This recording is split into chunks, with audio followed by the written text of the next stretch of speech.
கிறிஸ்துவுக்குள் மிகவும் பிரியமானவர்களே, இயேசு கிறிஸ்துவின் நாமத்தில் உங்கள் யாவரையும் அன்போடு கூட நான் வாழ்த்துகிறேன்.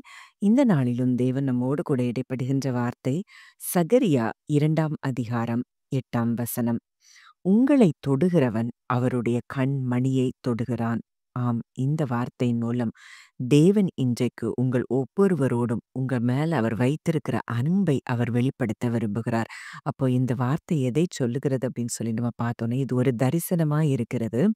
இந்த தரிசனத்துல சகரியா பார்த்த இந்த காரியத்தை தான் நாம் பார்க்கிறோம். அப்போ அங்க ஆண்டவர் சொல்றாரு, "உங்களைத் தொடுகிறவன் அவருடைய கண்மணியை தொடுகிறான்" அப்படின்னு சொல்லுதுன்னா, அந்த வார்த்தை எவ்ளோ ஒரு ஆழமான அன்பு நிறைந்த வார்த்தையா இருக்குதுங்கிறத நீங்க ஒவ்வொருத்தரும் அறிந்து கொள்ளணும். அப்போ இதுல தேவனுடைய அந்த பேஷனேட் லவ், கேர் இதை எல்லாவற்றையும் நம்ம அறிந்து கொள்ளலாம். ஒருவேளை நீங்க ஒ எதிராய் எத்தனையோ சூழ்நிலைகள தான் நீங்க கடந்து வந்து கொண்டிருப்பீங்க.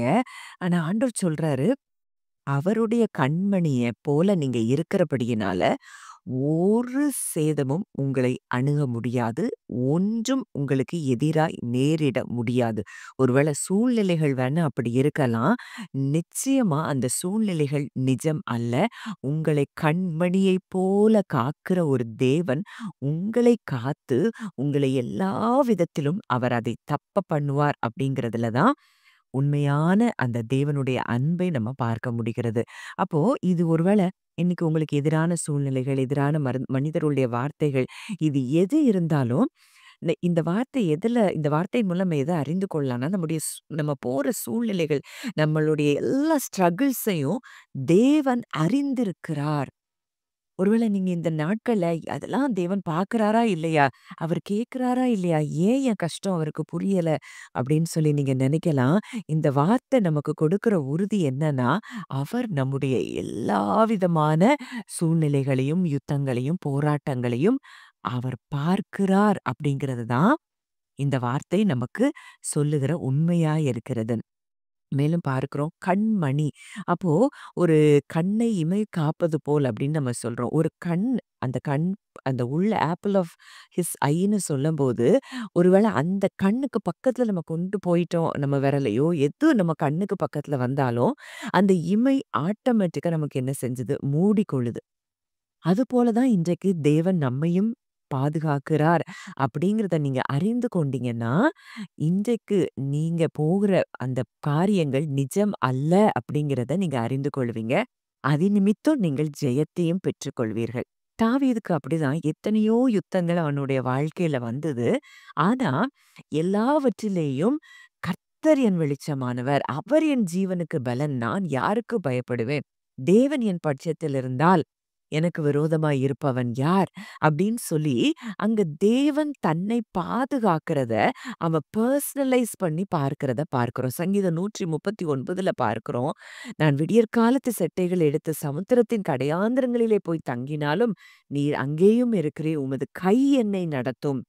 நான் எங்க போனாலும் நீர் என் கூட தான் இருக்கிறீர். என்னை அரவணைக்கிறீர். என்னை பாதுகாக்கிறீர். அப்படிங்கிற அந்த சத்தியத்தை தேவனை குறித்து அவன் அறிந்து வைத்திருந்தபடியினால், அத்தனை யுத்தங்களிலும் அவன் ஜெயத்தை பெற்றான் அப்படிங்கிறத நம்ம பார்க்க முடியுது.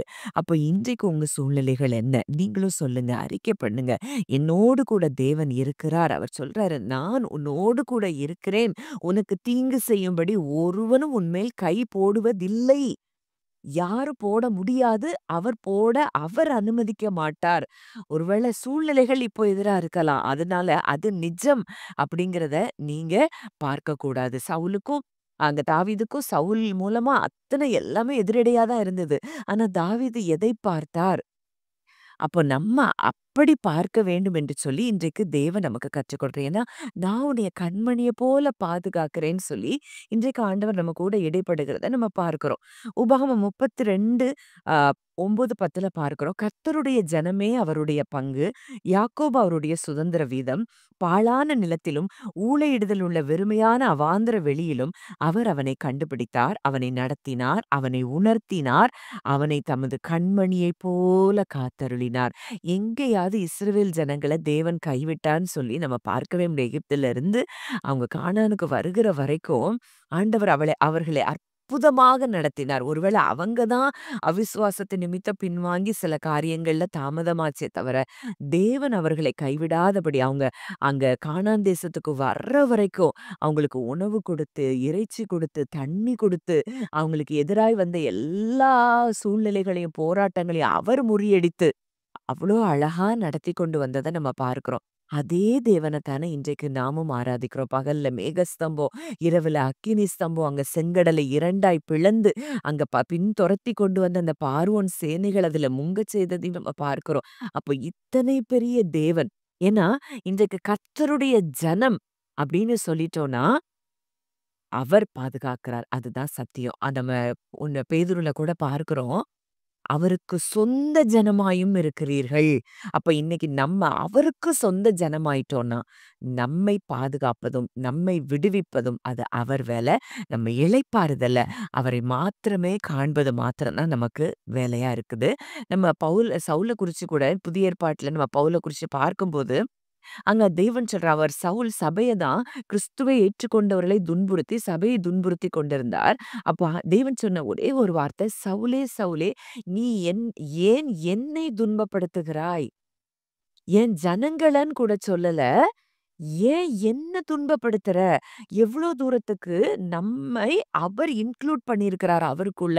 அப்படிங்கிறத நீங்க அறிந்து கொண்டீங்கன்னா, இன்றைக்கு உங்க வாழ்க்கையில இருக்கிற பயங்கள் விலகும். நிச்சயமா நீங்க விசுவாசமாய் வார்த்தைய பேசுங்க. கர்த்தர் உங்களுடைய எல்லா சூழ்நிலைகளையும் உங்களுக்கு ஜெயமாய் மாற்றித் தருவார். தீமைகளை நன்மையாக மாற்றித் தருவார். அப்படிங்கிறது தான் சத்தியம். ஜெபிக்கலாம். நல்ல தகப்பனே, நன்றியோடு உம்மை துதிக்கிறோம், ஸ்தோத்தரிக்கிறோம் அப்பா. எங்களை நீர் உம்முடைய கண்மணியைப் போல பாதுகாக்கிற கிருபைக்காக நன்றி செலுத்துகிறோம் தகப்பனே. ஆண்டவரே, வேதத்தின் மூலம் எத்தனையோ சத்தியங்களை நாங்கள் கற்றுக்கொண்டு வருகிற இந்த நாள்லயும் எங்கள உம்முடைய கண்ணுக்குள்ள வைத்து பாதுகாக்கிற கிருபைக்காய், உம்முடைய கரத்துக்குள்ள மறைத்து பாதுகாக்கிற கிருபைக்காய் நாங்கள் நன்றி செலுத்துகிறோம்.